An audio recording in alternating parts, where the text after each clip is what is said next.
I was convicted of first-degree murder and felony firearm. I was convicted in October of 2001. My wrongful conviction took place when I was 21 years old. So I was cut off from society at the age of 21, and my exoneration, my release happened when I was 40 years old. So we're talking 20 years. The city that I left behind was not the city that I walked into. For the past few decades, state and local governments throughout the U.S. have paid out a total of $2.9 billion to Americans who are wrongfully convicted of crimes. Of those 727 exonerees who've won settlements, their payouts average out to $318,000 for each year they've served in prison. It's a pain that no one would want to go through in advance and say, hey, I'll give you $10 million if you go do 20 years in prison. No one would take that bet. Thousands of Americans, like Marvin Cotton, have been sent to prison for crimes they didn't commit, and they're suing the governments that locked them up, some of them winning tens of millions of dollars. Now those big payouts and improvements in DNA technology have attracted companies offering cash advances to exonerees with the hope of substantial payback. That is, if they win their case. Many of these private firms are backed by venture capitalists and private investors. Exonerees face a myriad of issues when seeking compensation: an uphill civil suit against the government, mounting bills and life expenses, and the toll of re-entry into society. Everything in the system turns very slow. You know, when you're sitting in a prison cell waiting for the courts to respond to your appeal, it's slow.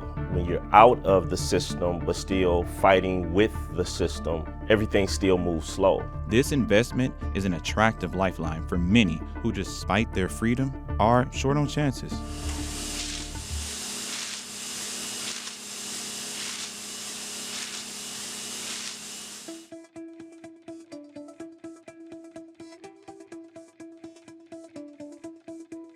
Thousands of people have been exonerated from their wrongful convictions, yet only a small fraction are eligible to sue for compensation.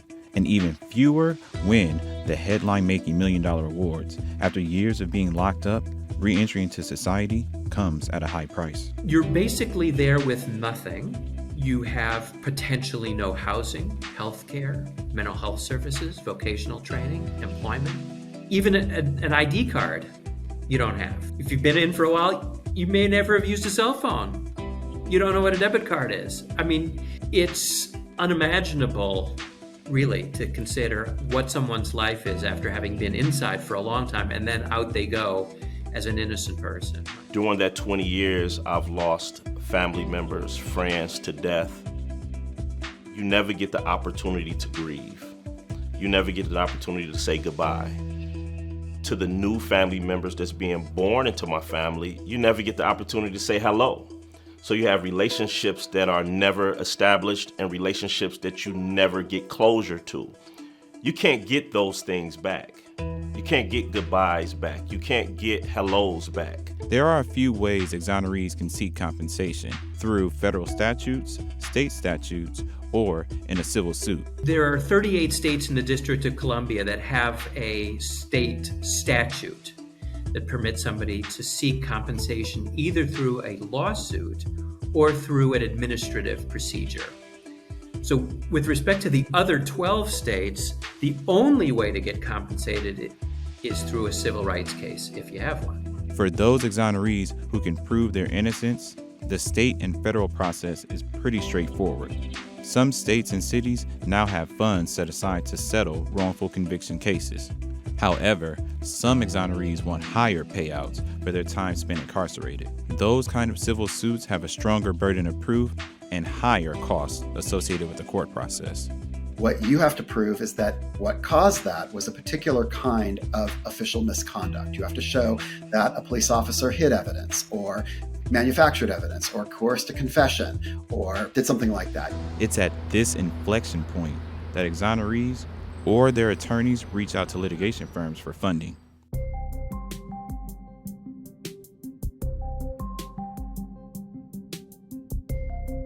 Although the terminology around the funding is used interchangeably, there's a key difference between a litigation loan and a cash advance. First, there's no credit checks, there's no collaterals, there's no guarantees, there's no assets, and it's also a advance that it's legally defined as non-recourse, which means the only way that we can collect our investment is if the claim actually succeeds and if there's profits available to pay us back. Conversely, let's say that claim is not successful, or it's successful but it recovers significantly below than what everybody expected that it was going to recover, we just don't get paid back. Abraham works for Tribeca Law, a litigation firm that has funded many high-profile cases over the years. In this type of funding, the money given to the exoneree is called the principal. If a case is won, this amount is normally the minimum to be paid back. Interest or rates of return are applied to the principal amount, which have a wide range depending on the firm and case. Some exonerees have quoted rates over 30%, which over a few years can double the amount to pay back.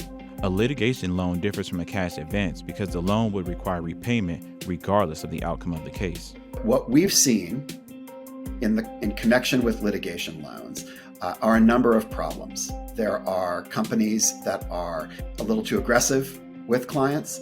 There are companies that don't offer what is the market rate for this kind of loan.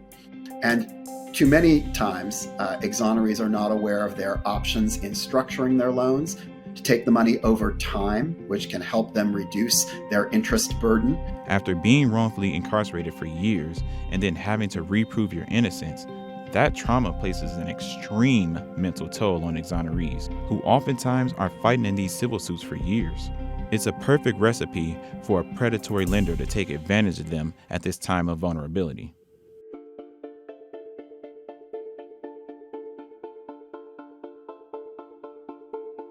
Michigan is a gold mine for litigation funds looking to cash in. The state has one of the highest number of exonerations from wrongful convictions. Michigan has shelled out over $22 million since it established its own wrongful conviction compensation law in 2016. Marvin Cotton, who was exonerated in 2020, is one of several exonerees hoping to be compensated by the state.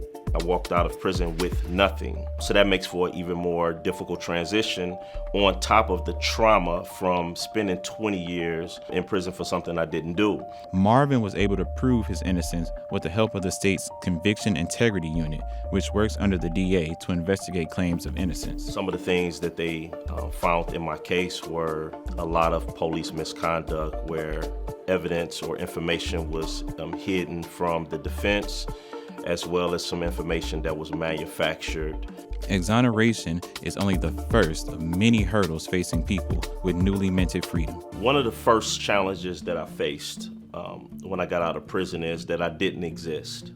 I didn't have a driver's license or any type of ID. I didn't have a birth certificate, and I didn't have a social security card. And next to that, technology is very difficult to navigate when you haven't had access. Since being released from prison, Cotton has been fighting on several fronts to secure compensation for his wrongful conviction. I am seeking compensation for my wrongful conviction. I currently do have a state claim and a federal claim, and it's not a quick process or an easy process. Pursuing compensation is also reopening wounds. With all of the trauma that I've been through and that other exonerees go through, securing compensation for my wrongful conviction, it means a security that I haven't enjoyed for many, many years.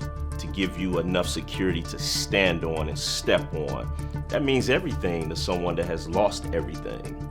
These long, drawn-out court battles come at a high price, causing many exonerees to turn to legal representation, which can also come at a high price, pending a victorious outcome. Attorneys are typically given a third of anything that's awarded or settled, and that's always on the back end. Marvin isn't getting funding via a litigation fund, but his plight sheds light on the precarious financial position that exonerees find themselves in. Even trying to put a price on what I've been through, it doesn't sit well with me. There's no amount of compensation that can restore or to atone for what I've been through. But in this space, you need great representation. You need somebody that's really going to protect and get you everything that you really deserve. Your attorney is really the person on the front line that knows all of the things that you don't know in order to get you that measure of justice. Despite acclimating to a changed society and battling the courts, Marvin has kept busy since his release. He's starting a nonprofit to offer support and resources to other exonerees. And I also started my own business, which is Better Not Broken LLC, where I do motivational speaking. And I just released a book. It's an Amazon bestseller called Better Not Broken.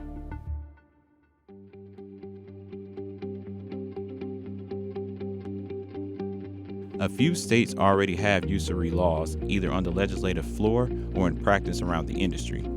I think that we're eventually moving to probably a federal regulation. The same way that financial institutions are regulated now, there's federal law that control what banks can and cannot do. I think that maybe the end of all this is going to be for Congress to take the reins and probably incorporate what a lot of states have done and cover the states that haven't done anything or that have gone beyond or under.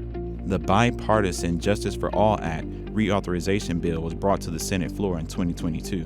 The bill hopes to expand conviction integrity units, divisions of a prosecutorial office that work to prevent, identify, and remedy false convictions. I hope we go away in that regard, because that would mean that we fix that brokenness in the system. Up until that happens, if our system keeps throwing young, innocent, usually, people of color into prison without having done anything, there's going to be companies like us.